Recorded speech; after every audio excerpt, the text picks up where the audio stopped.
அதுக்கப்புறம் சுவாமிஜி இங்க வந்திருந்தாரு. நான் பெங்களூர்ல இருக்கேன், நான் குருதேவர் சொல்லிட்டேன். இங்க சுவாமிஜி வந்துட்டு ஒரே இதாயிட்டு பிரஸ் நண்பர்களை போய் மீட் பண்ணியிருக்காங்க.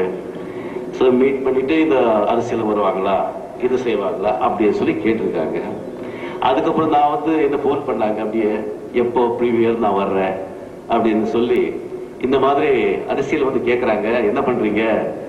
குருதேவ கிணத்துல குதியதான் குதிச்சிடுறேன், நான் கிணத்துல குதிய சொல்ல மாட்டேன் அப்படின்னு சொல்லிட்டு அவர் சொன்னாங்க. அதுக்கப்புறம் நீங்க வந்து அரசியல் பத்தி அவங்க என்ன சொல்லிருக்காங்க அது உங்களுக்கே தெரியும். அவர் வந்து கேட்கும்போது எல்லா இத்தனை கட்சிகள் இருக்கும்போது அவர் வந்து என்ன செய்வாரு, எல்லா கட்சிகளும் ஒன்னா சேர்ந்து எல்லா மக்களும் ஒன்னா சேர்ந்து கூப்பிட்டா நானே ரஜினி அரசியலுக்கு போ சொல்றேன் அப்படின்னு சொன்னாங்க. சோ இது வந்து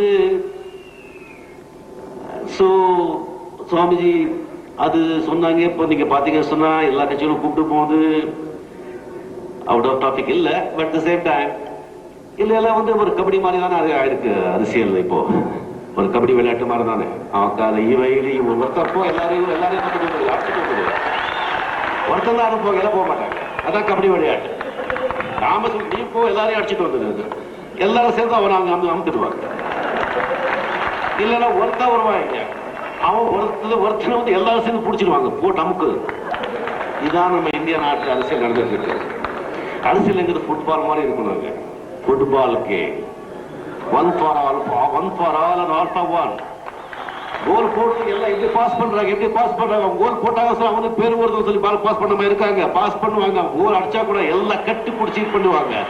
நல்லது ஒருத்தர் போடணும்னு சொன்னா எல்லாம் போய் தூக்கணும், அவங்க பேர் வருது சொல்லி கிடைக்க கூடாது.